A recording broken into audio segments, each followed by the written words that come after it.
चलिए इस क्वेश्चन को देखिए। इस क्वेश्चन में क्या दिया हुआ है, क्वेश्चन में दिया हुआ था cosec theta minus sin theta equal to a cube और sec theta minus cos theta equal to b cube. दिया गया है a क्यूब और b क्यूब का वैल्यू। हमसे पूछा किसके रिस्पेक्ट में दिया है, a स्क्वायर और b स्क्वायर के रिस्पेक्ट। यहाँ पे भी a स्क्वायर और b स्क्वायर क्लियर है।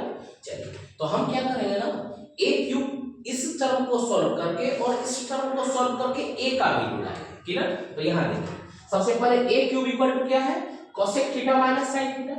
cosec थीटा को हम क्या लिख सकते हैं 1 by sin theta clear. sin theta as it is sin theta by sin theta और 1 का एलसीएम क्या हो गया sin थीटा। sin थीटा से डिवाइड करते हैं तो 1 और 1 into 1 क्या हो गया 1 1 से डिवाइड किए तो sin theta into sin theta sin square theta. अब 1 माइनस sin स्क्वायर थीटा क्या होता है cos square theta upon sin theta clear. ये वैल्यू हमारा किसका है a क्यूब का, किसका वैल्यू है a क्यूब का।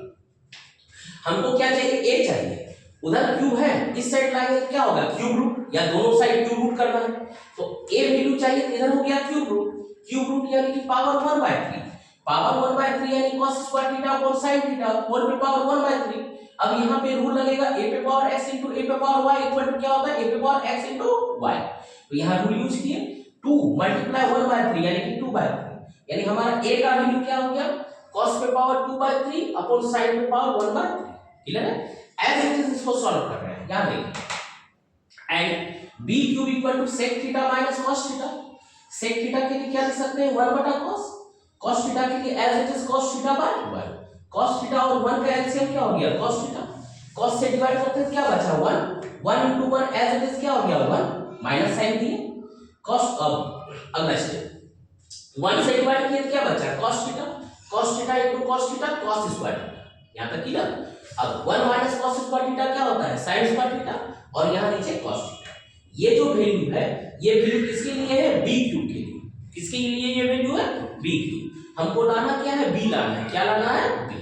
अब b के लिए इधर क्यूब रूट कर देंगे तो b इक्वल टू इधर हो गया पावर कितना 1/3 यानी sin square theta upon cos theta पे पावर 1/3। अगला स्टेप हो गया sin पे पावर 2/3 अपॉन cos पे पावर 1/3 क्लियर है। अब हमारे पास a का भी वैल्यू पता है और b का भी वैल्यू पता है क्लियर। अब हम रिलेट कर सकते हैं इसको a स्क्वायर और b स्क्वायर से ठीक है। इसको हम डायरेक्ट सॉल्व करते हैं। एलएचएस में हमारा क्या दिया गया है a square b square into a square plus b square clear. तो एलएचएस में a square b square into a square plus b square solve करते हैं। a स्क्वायर के लिए वैल्यू क्या है cos पे पावर 2/3 थीटा अपॉन sin पे पावर 1/3 थीटा इसका होल स्क्वायर। b के लिए क्या दिया हुआ है sin पे पावर 2/3 थीटा अपॉन cos पे पावर 1/3 थीटा का whole square clear.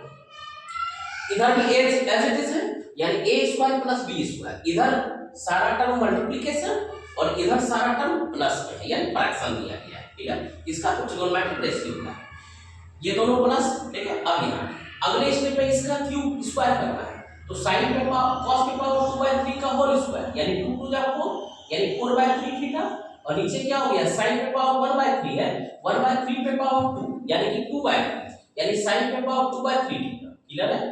Multiply as it is यानी कि यहाँ पे sin पे पावर 4/3 अपॉन cos पे पावर 2/3 यहाँ तक क्लियर है।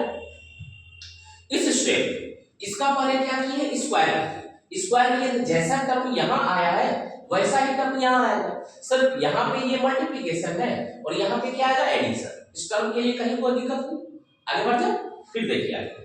अब इसको सॉल्व किया गया, यहाँ cos पे पावर 4/3 है और यहाँ भी cos यानी दोनों सेम है तो हमारे पास रूल है a पे पावर x अपॉन a पे पावर y या a पे power x into divide a पे पावर y होता है तो उसका रूल क्या होता है a पे पावर x माइनस y यानी उसके पावर को माइनस करते हैं यानी कि 4/3 और माइनस कितना 2/3 नीचे दोनों सेम है 3 तो 4 - 2 क्या हो गया 2/3 ये हो गया cos पे पावर 2/3 और यहाँ हो गया sin पे पावर 2/3 याद रखिएगा।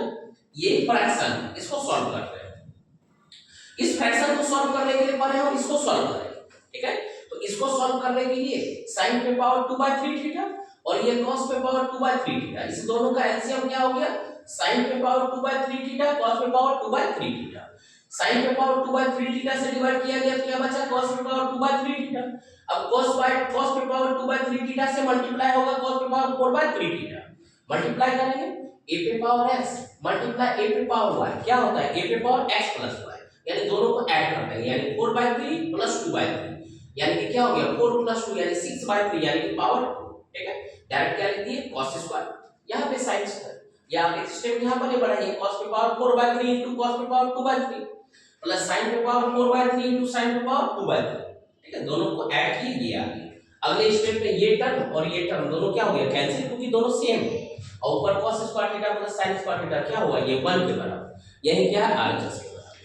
क्लियर है।